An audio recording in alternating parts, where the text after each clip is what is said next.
Is this finally the game changer that Africa energy sector has been waiting for decades?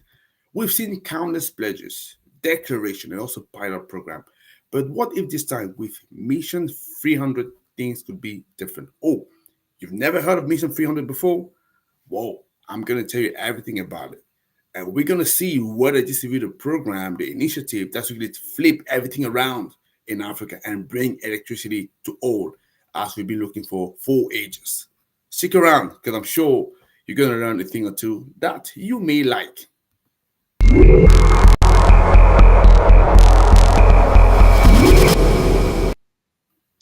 Hello, how are you doing, guys? As usual, very excited to see you back. I know I've been a few weeks where I've been away. I think I've been busy on my side. I'm Tony Teo, the founder here of Renewables in Africa. What we do, we raise awareness about renewable energy and sustainability. So if you're interested to expand into Africa, we are your eco bridge to this market. And we can help with visibility, with lead, but also deals. Or if you're looking to decarbonize, again, we are your eco bridge to sustainable pathway, and we can help you with carbon footprint assessment and carbon reduction strategy. Anything on that side, guys, reach out to us because I'm telling you, we can help you more than one ways. Now, I want to talk about Mission 300. I don't know if you heard about it. I must admit, I didn't know about it until very recently. I started, obviously, as usually what I would do, I would dig a little bit deeper, understand what it's all about, and bring it back to you and explain to you what it's all about. So, but before I kick off, I think the best way for me is to run a short video that's put together by the World Bank. That's actually the main organization behind this program with the African Development Bank, and telling you a little bit what this program is all about. And then we come back, we can have a discussion. Are you okay with that? Yes, I'm sure you are. So guys, let's go for it.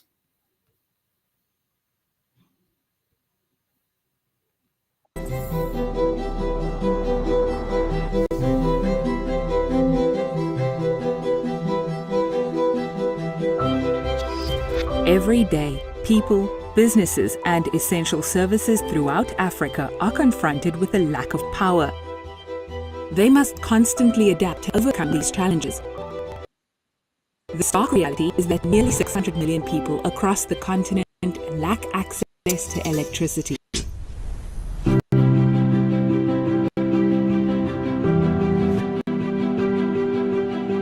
Electricity is a lifeline, driving economic opportunities, job creation, and enabling better education and health services.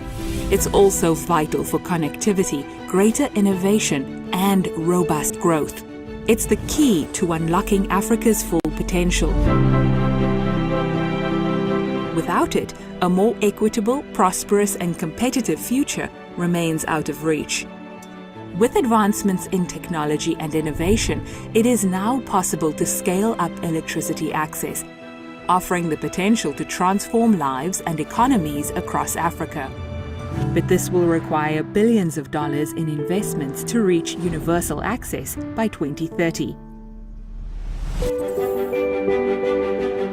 This challenge is an opportunity for transformative change.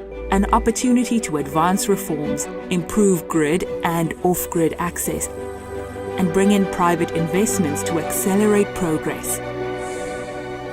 This is our moment to unite, to rally governments, businesses, development partners, and citizens. Together, let's power up Africa to make access to electricity a reality for everyone, and to shape a brighter future for all.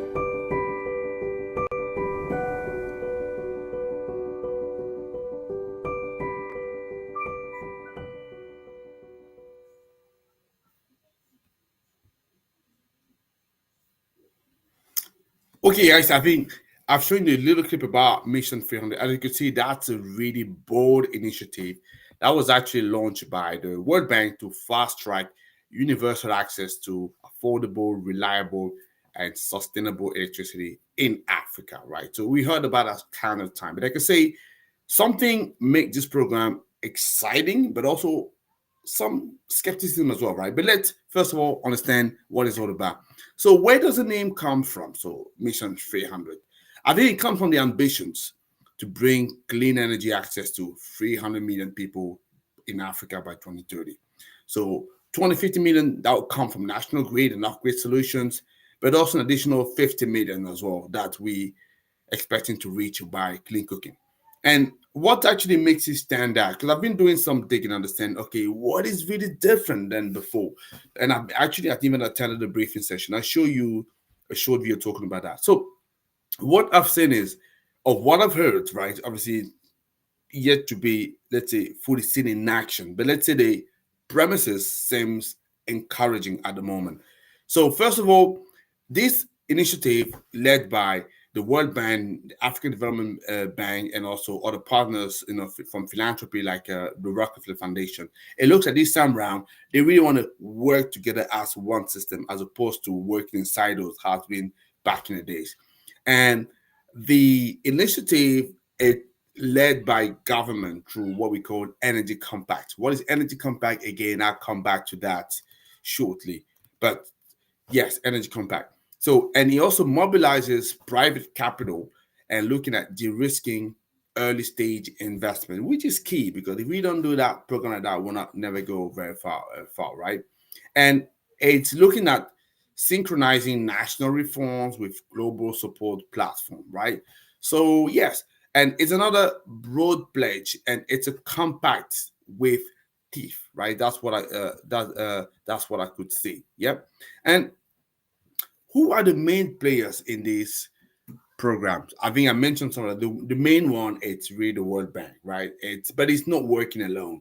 The World Bank is strongly held by the African Development Bank, because I think from what I've understood, so the World Bank, I think CEO at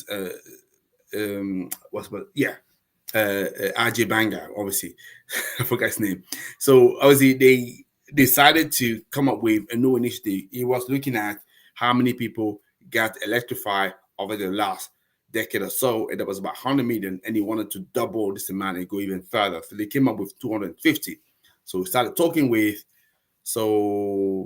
Akin and Adeshina, so who's the obviously so the head of the African Development Bank. So he obviously pledged another 50. That's how they came up with the 300 million. So that's actually quite huge. And then obviously getting in touch with other people like the Rockefeller Foundation, and that obviously played some support there. So key stakeholders, like the World Bank is there. So you have the African Development Bank, but you also have African government. So they're signing up through detailed national energy compact, which like I said, I'm going to come back to that as well. You have also the GAP, which is the Global Energy Alliance for People and Planet. That's sort of an organization, a platform that's bringing together that this is actually backed by a lot of philanthropies. You definitely have the Rockefeller Foundation there. You have the Bill and Melinda Gates, or now the Gates, that's up there, and many other philanthropy that are there. So, and you also have private sectors and also private investors who actually want to chip into that. And development actors as well. So we have ODI Global, so SC4O, UNDP, they all actively supporting with policy, but also data framework. So this is probably the right time for me just to show you as well the little clip that show the briefing that I attended that was in London. So that was actually this week coming, where I think they were giving us a little bit of an understanding. There was ODI Global, so which is obviously a British organization. So they were doing a briefing for Europe. So I was fortunate enough by my friend Cliff Pryor, who allowed me to attend this meeting. Let me just show you some the footage of that.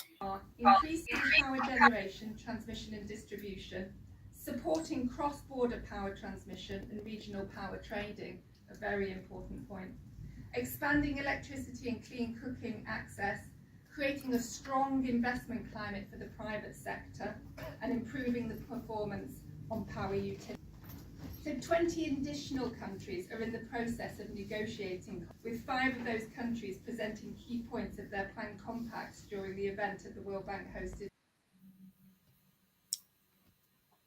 So as you see, that was a briefing that was well attended, right? And it was good because he helped me to better understand that, and also to engage with those actors, from Rockefeller Foundations, but also GAP, and also Mission 300 themselves, which is actually head by Sir Andrew Herkovitz, I think, that was obviously leading. Who was leading Power Africa before.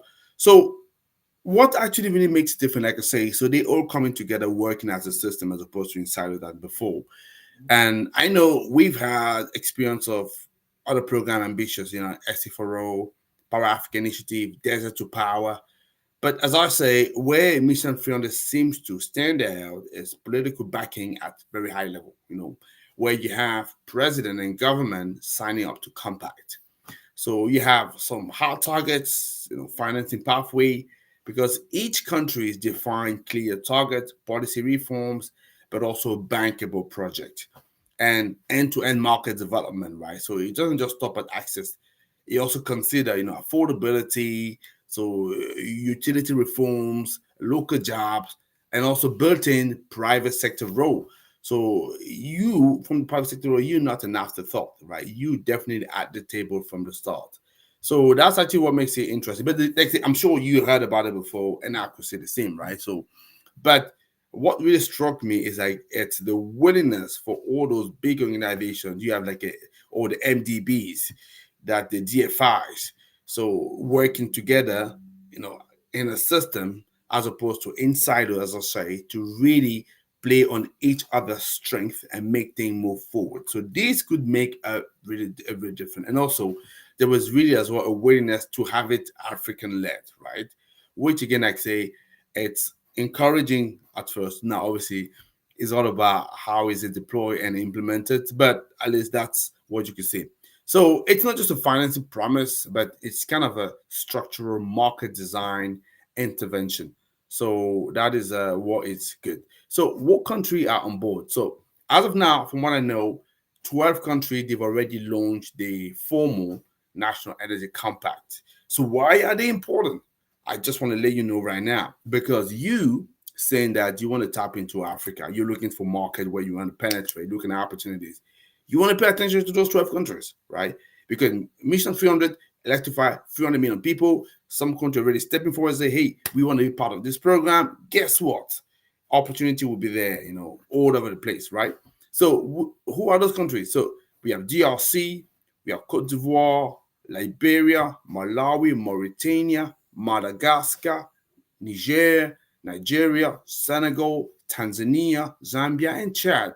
They're not the only one, I promise you. They're the 12 first country, but you could heard just in the clip that I played earlier on that some additional country are also lining up and they're carrying in discussion, right? So yeah, this country, the 12 I've mentioned, they are different stages, right? Some are in deep in implementation because some projects are already going and other laying up the regulatory framework. So this is where I see opportunity can come. Now, I've mentioned about those energy compact, the national energy compact that each of those countries have signed up to or sort of formalized. You're probably going to ask me, what does that mean? What is that? Yeah. So those energy compacts, from what I understood as well, it's a formal agreement where a country will outline their energy access and clean energy target. That is not new. You also had that in a NDC, but again, it's good to have them a little bit more, I would say, detailed. Yeah. So they also obviously outline the regulatory and utility reform they plan to make, the type of project they prioritize. So here you will hear a lot in this project. You hear a lot about the grid, that's for sure. Yeah, but also mini grid, solar home system, clean cooking. That's what I'm saying. And people that want to step into the continent, listen, there's a lot of synergies around those areas that I mentioned. So you may want to take advantage of that. Yeah. So, what support they need, those countries have highlighted, from financing all the way to technical assistance. And this is where opportunities are for you. Because when they state the support, you got to step forward, engage. Yeah. So it gave clarity for me to investors, to donors, to multilateral institutions, and make the country accountable. Right. So that is actually quite engaged. So naturally, the question that comes to me is, okay, Tony, so you've gone to the briefings. So how can the private sector engage? That's usually also a guy like me, I must admit. Yeah. So I tend to pay attention, right? So if you are in clean energy, this is your moment. Or if you want to step into clean energy, this is your moment, right? Because you may want, so obviously you decide for you what you really want to do. But I suspect you may want to align your business model with those national compacts. You want to partner with utilities and local developers, right? You want to take part in mini grid tenders because there's going to be a lot of them, and also solar home system scale up. There's going to be a number of them in those 12 countries that I mentioned, right? You want to be offering some digital tools, so data system for monitoring and metering, providing technical services in carbon assessment, utility reforms, project development. So the number. As Renewables in Africa, we've supported clients like Watu on carbon footprint assessment, helping companies align with these evolving clean energy ecosystem. That's what I'm saying. There's opportunity all the way, and we are clearly open to work with you if this is of interest. So reach out to me, drop me a message, book a meeting today, and we can talk about that. That's for sure. So, and the question I want to leave you with, right? What are you waiting for, to open up to step up in these energy markets in Africa? So if you're waiting for the market to open up, that must be a moment. So don't just wait. You may want to also prepare to take the lead. That's what you do. So Mission 300, it's not an idea. It's a real-time opportunity. Like I say, it's been launched since last year. The World Bank has done it. And since the beginning of this year, in January, there's been a little bit of an acceleration. So you may want to know, for example, there was a Africa Energy Summit that was in Dar es Salaam in Tanzania, where it was all about talking about Mission 300, where they had a number of head of state of there, and dignitaries, and also key people, key stakeholders talking about that. So clearly there is a real big push. I'm sure if you're in the part of the sector, you must have heard about it right now, right? If you're talking about what is now the big opportunity in Africa, that's Mission 300. You want to be part of it. Yeah. So as I was saying, if you want to explore how to align your business, your agency, your NGO energy compact, and if you need support with market intelligence, carbon advisory, investment engagement, I want to talk to you. I want to tell you how you can tap into this opportunity, and brief you even more.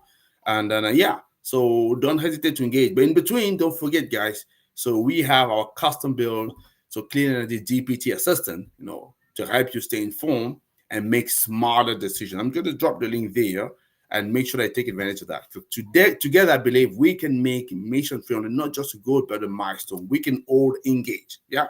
So it's just up to us. So I'm hoping that I've given you a little bit of clarity what Mission 300 is, and now you know what to do, and you will not hesitate or wait a second more to reach out to us. Looking forward to talking to many of you, but drop me a comment. Is it convincing enough as a program? Maybe not. You're still skeptical? It's normal to be, but just engage. Drop me a question. Let me know what do you think about that, and let's have a discussion. Okay, guys, take care. I'll see you later. Bye-bye.